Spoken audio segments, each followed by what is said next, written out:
Unencumbered by political correctness, undeterred in her mission to spread the truth, unafraid to be a true conservative, she's unapologetic, uncompromising, unwavering, and an undeniably powerful voice when we need it most. This is Rose Unplugged. All of you out there know that Mike Lindell and MyPillow have been part of this cancel culture. They want to make up for not being in the big stores to get the word out about how many hundreds of products that they have that you might not even know about. They're having this $25 extravaganza. 2-pack multi-use MyPillows, just $25. MyPillow sandals, $25. 6-pack towel sets, $25. For the first time ever, the premium MyPillows with all new Giza fabric, any size, $25. Go to MyPillow.com and make sure that you use promo code ROSE. MyPillow.com, promo code ROSE. And when you do, you will get free shipping on your entire order. This is Ashley Klingensmith with Americans for Prosperity. We are building a movement to reverse course on Bidenomics and its broken promises. It is called Prosperity is Possible. Prosperity is Possible promotes policies that break down the government barriers holding people back so everyone can chase their unique American dream. Join the movement for a stronger economy. Visit prosperityspossible.com to learn more about our solutions and how you can get involved. That's prosperityspossible.com. Joining me today on this episode of Rose Unplugged is someone I've had on many times before, the author of Get Trump: The Threat to Civil Liberties, Due Process, and Our Constitutional Rule of Law. And that is Alan Dershowitz. Not only is he the New York Times bestselling author and one of America's most respected legal scholars, but he's also been called one of the most prominent and consistent defenders of civil liberties in America. Thank you, Professor Dershowitz, for joining us today. I appreciate it. My pleasure. Thank you. Political opponents of Donald Trump seem to stop at nothing to get him ahead of the presidential election. Initially, they had hoped to stop him from running in 2024 at any cost, but that hasn't really worked, has it? No, they filed this absolutely foolish lawsuit stimulated by my former colleague, Lawrence Tribe at Harvard, a totally frivolous lawsuit, trying to get him off the ballot on the ground that he was an insurrectionist under the 14th Amendment. I said from day one, and I wrote in my book extensively, that this is obviously against the purpose of the 14th Amendment in history, and I was proved right, and Professor Tribe was proved dead wrong. But that didn't stop them. No. They're still trying in every possible way to get him off ballots, to try to prevent him from running, basically to try to prevent you from voting for him if you want to vote for him, or me from voting against him if I want to vote against him. I haven't made up my mind who I'm voting for or against in this election, but I don't want the heavy thumb of Democratic politics to be on the scale when I decide who to vote for. I want to be able to be free to vote for whoever I want, or vote against anyone I want. And that's what they're trying to stop through this warfare, lawfare, weaponization of the Constitution and the criminal justice system. Yeah. And you know what? Most people really appreciate you because you've been very consistent when it comes to defending civil liberty. You don't look at party, but at liberty. At the end of the day, it's all about that more than anything else. I'm a lawyer. I'm a constitutional lawyer. Right. I'm a professor for 50 years and then 10 years emeritus at Harvard. I care about the constitutional rights of everybody. I don't care who they are. And, too many people look at the Constitution simply as a weapon to be used by their side against the other side, and that's what I'm strongly opposed to. Are these efforts unconstitutional? And I know that you said they have been, and you have the background to prove it, but can you explain to us why? Can you go a little deeper into why we have to understand this, whether we're on the left or the right? I think this is important for all of us to understand. Yes. The Constitution requires that every adult, it used to be every adult male, but now it's every male or female, black and white, over the age of 18, gets the right to vote. And the 14th Amendment, which was part of that process, doesn't take it away from people who some people think may be involved in insurrections. There was no process in the 14th Amendment for determining who could run and who can't run. And in fact, if that were to be the case, then nobody who's participating in these horrible, horrible neo-Nazi protests on college campuses, these violent neo-Nazi anti-Semitic ones that say death to America, they couldn't run either. I mean, the idea of applying the insurrection clause only to some people and others. What about the people who conducted the Black Lives Matter violent demonstrations on the west of the United States, burning down trucks and cars and setting fire to police stations? Who is going to decide who's an insurrectionist? One person's insurrectionist is another person's, hero. So I've always thought that provision of the Constitution has no application to Donald Trump or to anybody else. They were so bent on preventing him from running. What they're now saying is if he's convicted of a felony in New York, which has an 85% jury pool that hates Donald Trump, that he loses his security clearance if he goes to jail. I mean, that's absurd. And they're trying to keep him in the courthouse every day to make sure he can't campaign. And they imposed a gag order on him. What do you think that trial was scheduled now? Usually it would take much more time for a trial to be scheduled, but it was scheduled now to keep him from the campaign trail. Yeah. How effective do you think they're going to be? It's really hard to gauge this election because Pennsylvania didn't look good for him during the primary. How effective are they going to be in the end, do you think?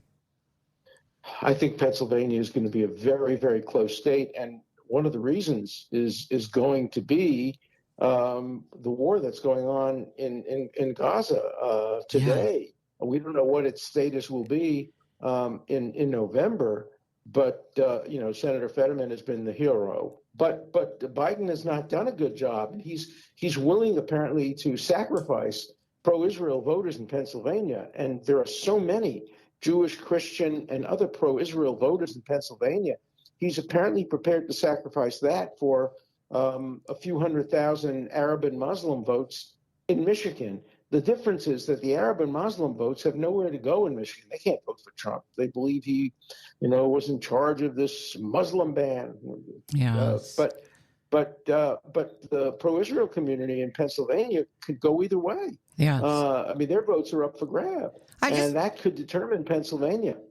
And it could indeed. And I just wonder why they haven't been more outspoken about what's happening. And I do want to talk to you about what's been happening on college campuses. Before I do want to wrap up, though, on your book, Get Trump, Sure. The Threat to Civil Liberties, Due Process, and Our Constitutional Rule of Law.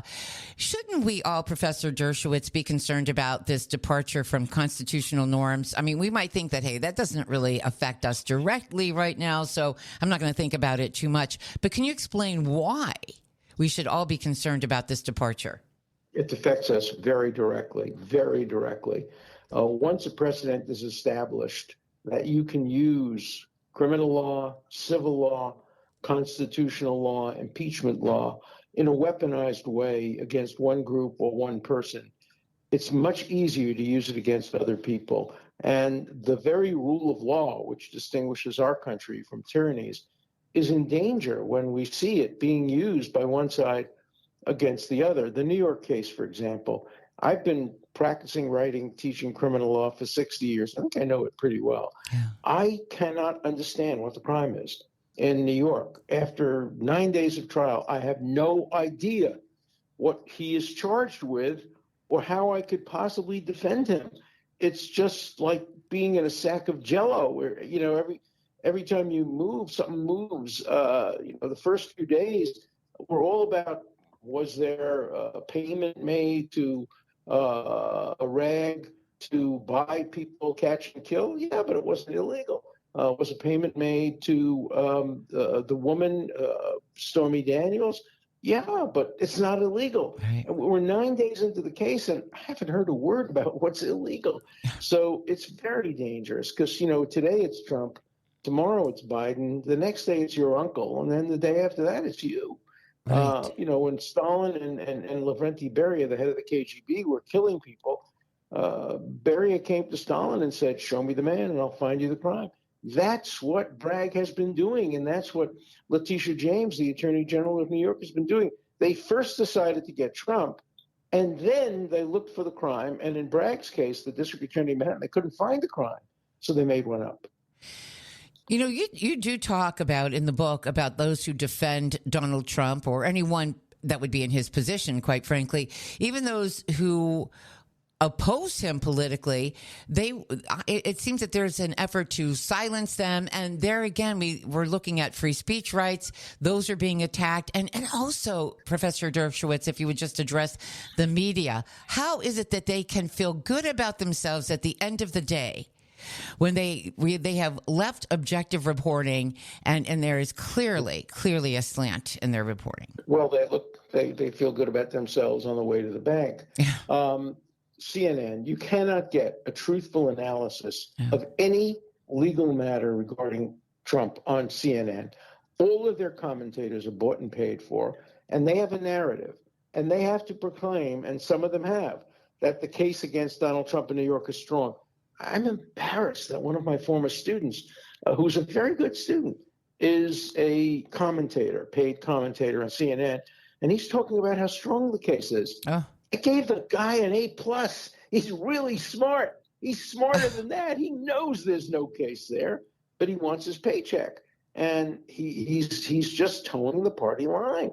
And he's going to be shocked when the rest of the evidence comes out, and there's nothing there. There's nothing there. And the media has been taking a similar line on Israel.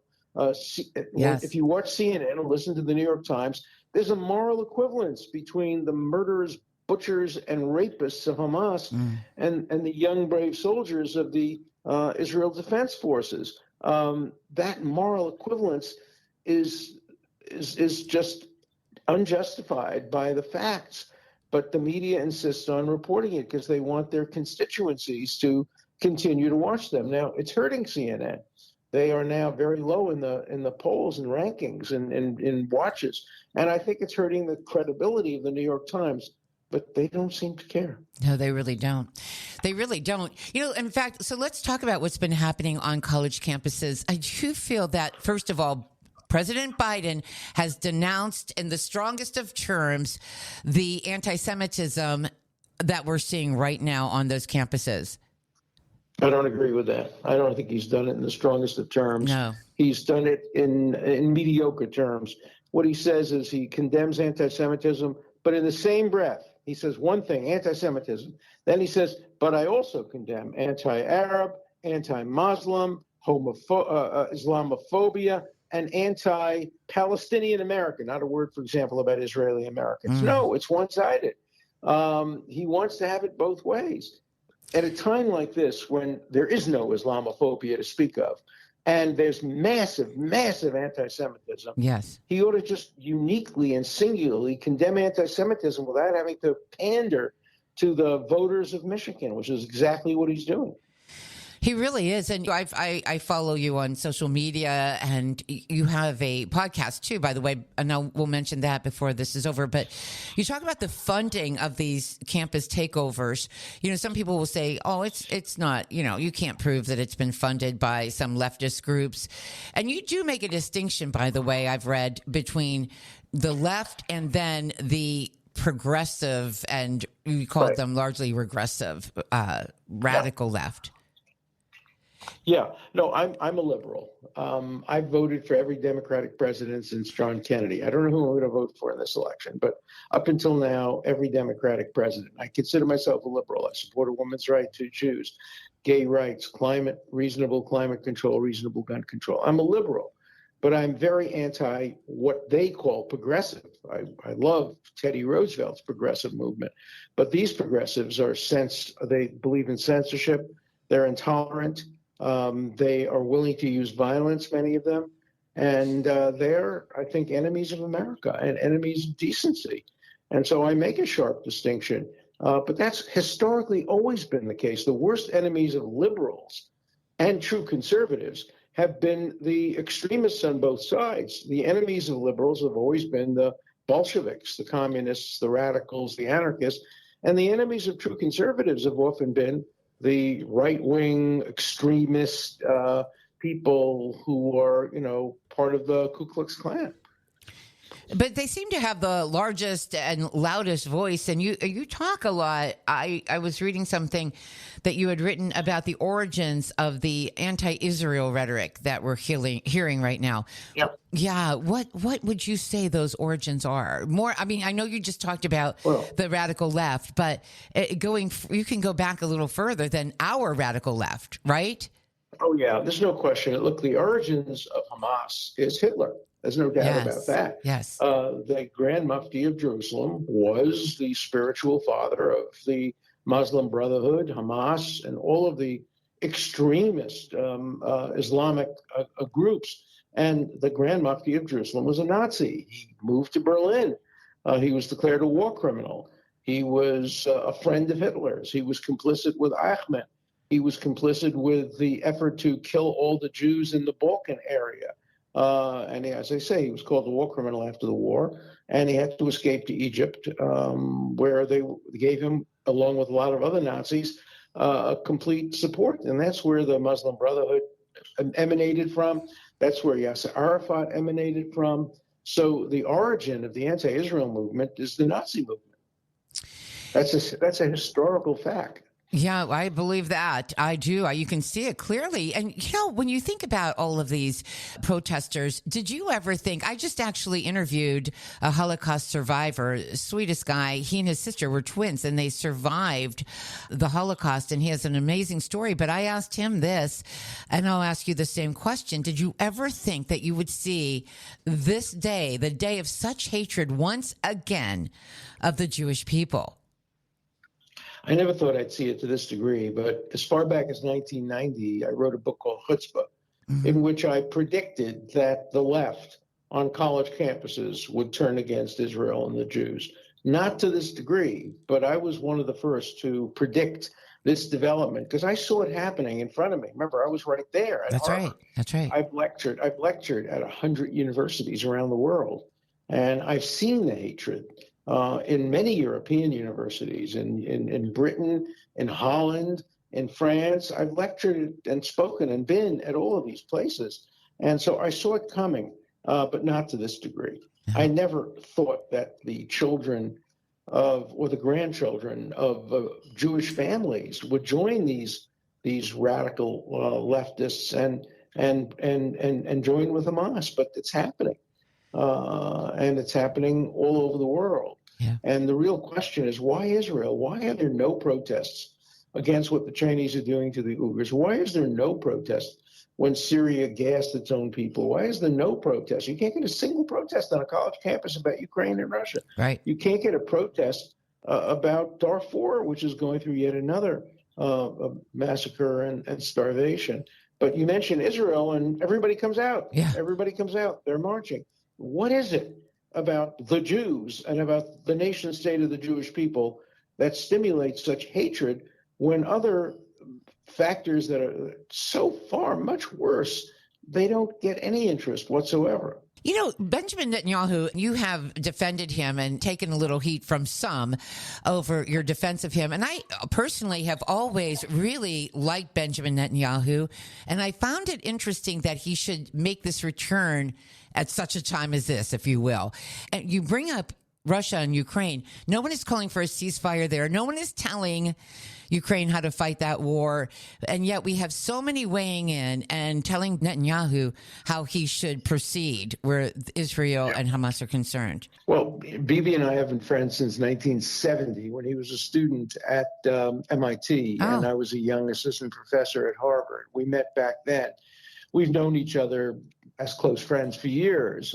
I don't agree with all of his politics. He doesn't agree with all of my politics. Right. But we're close friends, and I've been an advisor, not only to him, but to every Israeli prime minister since really Golda Meir. Wow. I've known every prime minister. In fact, I have a book about my relationship with Israeli public officials through the years called Defending Israel, my toughest client. I have close relationships with people in Israel, but I also have good relationships with Palestinians. When I go to Israel, I go to Ramallah.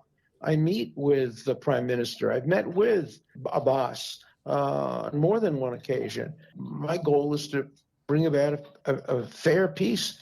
But right now, the Palestinians are not looking for peace. They're looking for defeat of Israel. Yeah. That is the bottom line. And one last question. I read that you said that these protests are an incubator of sorts for potential terrorism. Can you give me a little more detail about what your thoughts behind that? But I can actually see, I can see what you're saying. I really can. Oh, it's absolutely going to happen. I can tell you because I represented a lot of the protesters in the late 60s and 70s. Let me give you one example. Catherine Boudin. Nice girl. You know, when I knew her, she was 18, 19 years old. She was a student, and she sought my advice on some things. And then she became a protester, and ultimately she became a murderer. She murdered 2 police officers and 2 Brinks guards in Rockland County. She tried to blow up Fort Dix. Oh my she God. succeeded in blowing up her own house, killing some of her own housemates. The transition from extremist protester to terrorist, for some, is not a big jump. And I saw that happen to others as well. The Weather Underground, the Weathermen, all were people who started out as protesters and became terrorists. And it's going to happen here. I guarantee you that among the people who are protesting either inside or outside of Columbia has just canceled its graduation. I was supposed to be there. There are some who will be groomed and will be solicited to plant bombs, and they will. And it's coming to a theater near you. Wow, that's so sad. Professor Dershowitz, author of the book, Get Trump, The Threat to Civil Liberties, Due Process, and Our Constitutional Rule of Law. And I would also encourage you to check him out on social media. He just weighs in on all of this, and he has so many things to say about these subjects that we discussed today. And Professor, as a evangelical Christian, I'm going to tell you that we have always been taught to pray for the peace of Jerusalem, and I continue to do so to this day. Well, thank God for evangelical Christians. They have been among our strongest supporters, not only of Israel, but of the Jewish people. So my sincere thanks to evangelical Christians who support Israel. Thank you so much for your time today. Take care. Thank you. All right, take it. Bye. You too. Bye.